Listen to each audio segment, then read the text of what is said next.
We are back at it again. You can see my friend is Hayes Soundwaves, what they call me. Let's get straight into it.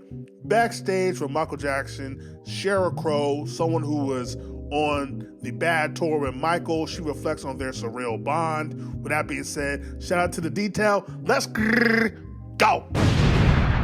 My early beginnings, I moved to LA and I got some session work. I had a tape of some songs and some demos, and I started getting hired to do some session work, and I got hired to do a record date for Johnny Mathis, and I overheard some singers talking about the Michael Jackson tour, and crashed this audition with Michael and got it. I think mainly because I looked completely harmless.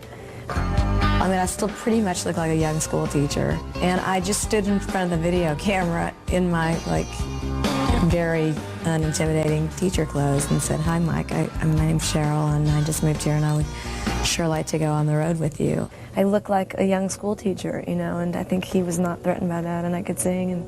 And it's just one of those things that really doesn't hit you until you begin rehearsing. She really looks like Jessie from Saved by the Bell. You can't tell me, especially with the hair, you can't tell me she don't look like Jessie from Saved by the Bell, dog. I'm sorry, go ahead, my bad. When you wake up in the morning and the light is on, okay, my bad. Begin getting your passport, you sell your car, you get rid of your apartment. Saved by the Bell. And a month later, we were in Tokyo playing in front of 75,000 people, and I had hair up to here, and I was in a bustier. It very surreal in cutting your chops as a backup singer in front of 75,000 people. Sure. Equally as important as that was seeing the world, and traveling with musicians who came from completely different ways of life, different experiences, and it was just a crash course really on joining humanity, It was just an incredible experience of being able to go into, Italy and Australia and Japan and all these places that I would never have seen. When we went out on the road with him, we went to Japan first, and then we came to Australia, and we were here 7 weeks. Oh, wow. And we had Thanksgiving here, and we had, what we have typically in America is turkey. We had emu. Oh, wow. Yes. We didn't it was even eat awful. that. It was terrible. It was horrible. Prince and the Revolution were out touring. We were all in Europe, and we were all sort of piggybacking. Like, we'd be in a city, and then they'd be in a city, and we'd have a day off. I had barely been out of the state of Missouri, and within 6 months' time, I was in Japan, Australia, Europe for 5 months, all over the United States. It was really an incredible, life-changing experience. But also watching somebody in his fragility, but also in his divinity. I mean, there was no way you could refute that this guy was not like anybody else. Very special and ordained divine when he was in it. He also was able to step into this thing that I call divinity better than anyone. He could channel something else that I think is what Carlos Santana talks about when he says he changed the molecules. And, you don't have 70,000 people having an experience, an emotional, artistic, communal experience if you don't have something that's rare. And he had that. And being able to stand behind him and watch that was training like no other. Like, I'm telling you, bro, like, there's something... You can't explain it. It really is divine. Like, there's no reason why someone who passed 16, about to be 16 years ago, you have kids that are 3, 4, 5, 6, 7, knows all his moves, know every music video, know every song. That is a different type of impact. Like, we have never seen from any other entity. Not an artist, not an actor, not an athlete. Like, that is something that it taps into, like she said, it taps into a human condition. It taps into a psyche. It taps into something spiritually that we have never seen and will never see again, bro. Like, that's straight up, dog. But all that to say that I had been playing my own music for a long time and standing behind him with no relationship. You have to realize he's very reclusive and didn't learn our names, and we had already been on the road with him for probably 8 or 10 months before he ever learned my name. Michael is very professional, so he knew exactly what he wanted to see, come to pass. And so they weren't actually grueling, they were much more fun. And it's nice to work with someone who... No. I really let you get that off. I really let you get that off, too. What are you... Like, come on now. Come on, son. Like, come on. I'm finding it very hard to believe. Of Michael, of all people, he didn't know your name. Come on, dog. You don't know my name. I can't even hit that. Woo, woo, woo, woo. I really let you get that off, too. Like, come on. But that's your testimony. You sticking to it, though. Say that I had been playing my own music for a long time and standing behind him with no relationship. You have to realize he's very reclusive and didn't learn our names, and we had already been on the road with him for probably 8 or 10 months before he ever learned my name. Michael is very professional, so we knew exactly what he wanted to see come to pass, and so they weren't actually grueling, they were much more fun, and it's nice to work with someone who can instruct you. And as well as expecting certain things, he picks up on things that he likes and he comments on those things, so that was nice. I toured with him for 18 months, and he didn't actually learn any of our names for about 9 months of that, so I didn't have a great relationship with him. I actually didn't have a relationship with him.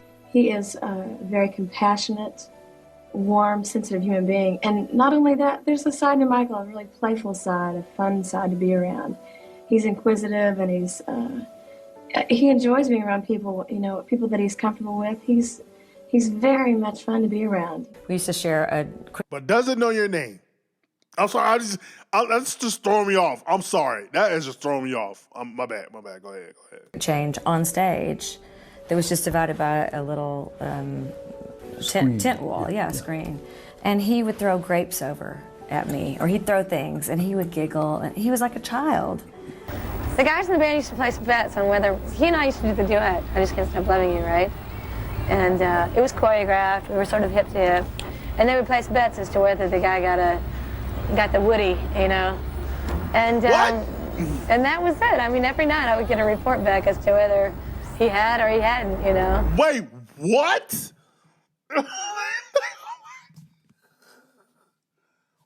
What? What am I watching right now? I thought she was going to give some info, or she is giving info. Like, she's TMI, I guess. What? Wait, what? Yo, y'all were wildin', son. Like, what was y'all on? No wonder he trying to learn y'all names. Y'all placing bets for whether than... Bruh, what? Yo, that's crazy, son. Y'all different, bro. And I mean, I'm even embarrassed to talk about it because it's one of those things that's like, this is a person I'm talking about here, But anyway. It is funny, no matter what people say about him, and he's definitely a bizarre cat. I mean, he is beyond.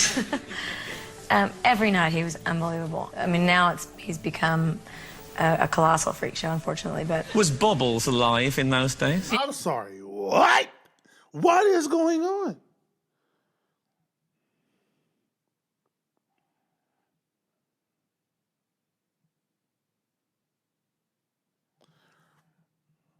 Like, I'm contemplating whether I should stop this video or not.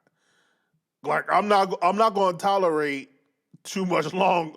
Like, I'll let you get the not knowing the names thing off, because that might be maybe that might be true. I'm allowed you to get that off. I even allowed you to get the whole arousal thing off. I'll let you get that off. That's strike 2. We'll call him You got one more time, man. Are we gonna start roasting, bro? Like, you got one more time. I thought it was just gonna be a cool. I thought it was gonna be just like the Saida Garrett video. Again, I'm not a Sheryl Crow fan, so I don't really know how she get down. Like, I'm like floored right now. Like, I'm like, what is going on? All right, bro. You got one more time. Then we about to start flaming, bro. Don't. You might be Saved by the Bell for real. Like, or respectfully. Like, Yeah, he was on the road. He took him on. I'm so excited. Like, don't get, like, we can really go there, bro. Like, we can start roasting Miss Crow. All right, we can start going there. My bad.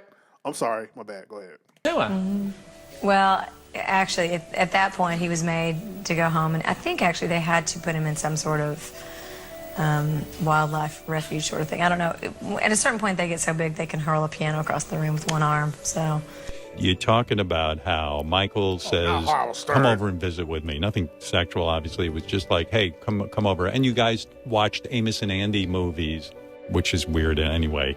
You're sitting there with Michael Jackson, biggest pop star in the world, and then the chimpanzee is there in the room with you. And in order to discipline the chimpanzee, he starts poking him with a pen in the chest. I got so offended by that he was poking this poor little chimpanzee in the chest with a pen. You must have been appalled. Howard Stern. You were offended that a chimpanzee was being poked with a pen? Do we have to go over everything that's happened in your studio alone?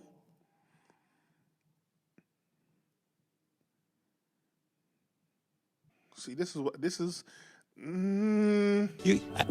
This poor little chimpanzee that could have picked him up and thrown him out the window, Right. And ripped his face off. Face off. Yeah.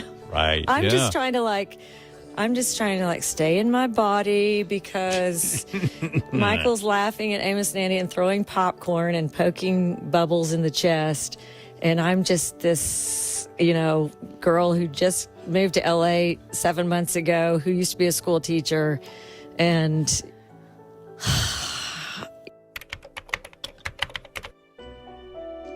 It was just a strange introduction into the show business. the sensationalized aspect of show business. The tabloids who ran tales of a torrid affair. the particular story was about me having been a school teacher and that I had a relationship with him and that he was paying me $2 million to have his baby. And actually, it was kind of funny because at the time I was thinking, wow, $2 million. I might have done it. $2 million. So what did you do with the money? Well, actually, that's a funny story because I didn't even know the article had come out, and I went to a drugstore while I was on tour with Michael. And I looked up, and there's a very familiar face on the front of the National Enquirer, and it was mine. And it said, Michael Jackson has found the woman to have his baby for $2 million. And my parents immediately got on the phone and, what's going on? Yeah, honey, are you okay? Sheryl. Isn't there laws against defamation? Like how? This is what I don't understand about tabloids. Isn't there a law against defamation? Isn't there a law against falsely reporting information? How did they get away with that? How do they get away with that without being sued like crazy? Yeah. Sure was at our house within hours. Well, as far as the press is concerned, a lot of those things are built up and magnified. A lot of it's hype just because Michael doesn't do a lot of interviewing. He's been a star for 25 years. I mean, if you think about that, 25 years is a very long time when you're only 29 years old. And so he does keep to himself his private life, obviously. By the time the tour ended, Sheryl had spent 18 grueling months on the road. In the fall of '89, she returned to her tiny apartment in L.A. and a life she barely remembered. When I got home, I'd been all over the papers with, having Michael's baby and just all this crazy stuff. I felt like all of a sudden the world was invading, and I just couldn't figure out who I was in it anymore. I wasn't that person, that kind of naive person when I moved out. And then when I came home, there was a lot of attention on the backup singer that had sung for Michael Jackson and a lot of interest in my making a pop record, like a dance, kind of like Paula Abdul or Lisa Lee in the Cult Jam, what was happening then, Madonna. And I didn't want to do that. I wanted to do, the stuff I'm doing now.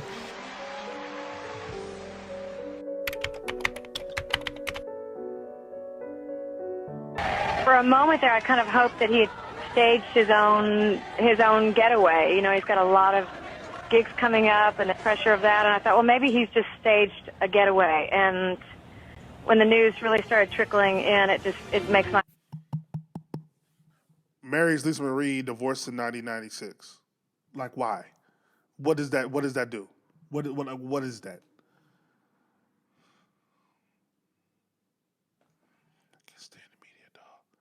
Now all of a sudden you care about him, right? But when he was living, that's trickling in. It makes my heart sick. Absolutely. It's tragic that at 50 he's gone, but did we ever think he was going to grow to be an old man before our eyes? It would have almost seemed too surreal. There were so many aspects to that that were, I don't know, that I'm still kind of wrapping my mind around. I mean, first and foremost, ABC was the first album I ever owned, and it was the first album that I ever spent my own money. Unanimously, you are the weakest link. Goodbye. Then I had you to myself. I didn't want you around. Those pretty faces only made you stand there in a crowd. Someone picked you from the bunch. He was like a child, and yet he was shrewd enough to wind up with the Apple Publishing, and so there was just this dichotomy that was in him. That was the immense amount of pressure he put on himself, but also this little kid. It's like all of his development stopped in his teens. So, you know, as an adult, I had just been teaching school. As an adult, to be with that and be exposed to that, but really to not be able to make any sort of inroads into an adult relationship with him, it's just strange. And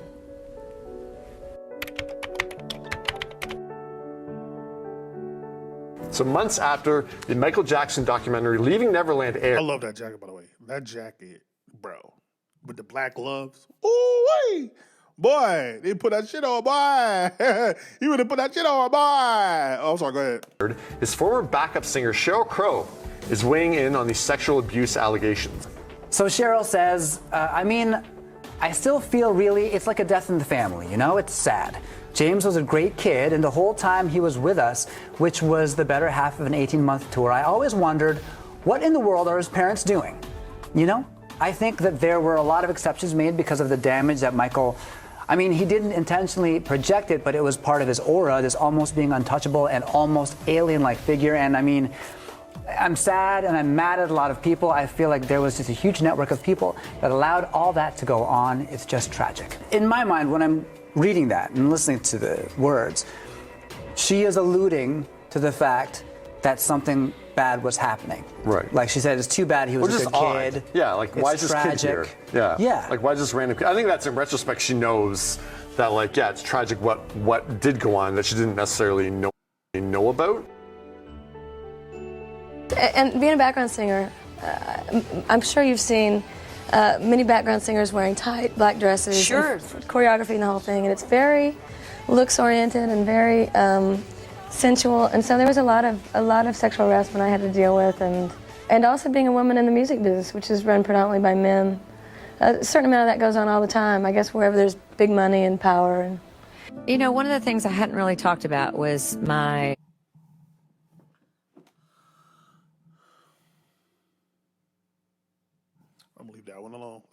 experience with being sexually harassed on the Michael Jackson tour. It is one of those things where we've come so far, but yet we've barely gotten our feet in the room yet. You know, we've got 1 foot, and it's you know, it's emotional to talk about. Do you feel like you're healed from that, Sheryl? Yeah, I mean, I do, certainly. But, you know, it's creepy when you talk about it. And, you know, part of it is the secrecy of not being able to tell anybody for fear of getting fired. But yeah, I do. I mean, I feel healed from it. I felt like I didn't feel like the person that I was before going into that, because I was very naive. I was raised to believe that if you're a good person and if you work hard, all good things happen.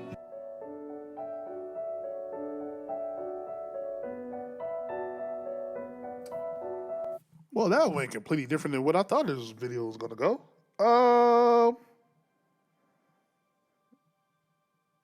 Let me address that last thing real quick. I wasn't there. I wasn't on the tour. When you have guys betting if Michael Jackson's going to get aroused or not during a performance, I can definitely believe that she got harassed. I can definitely believe in that same environment where they're betting on that, I can definitely believe that she got harassed. So I'm not here to say that she didn't. Yeah, that was just weird. That whole, like, seeing her in the very beginning just be so jovial and everything, and then like the roller coaster of her making as if like being on the tour was like just a scar, and then it was the greatest thing. Then it was a scar. It was I don't know what to make of this video. Like, I really don't. Yeah, I don't know what to make of this video. So it's just, again, I just, the whole freak show line and I just hear stuff like that. I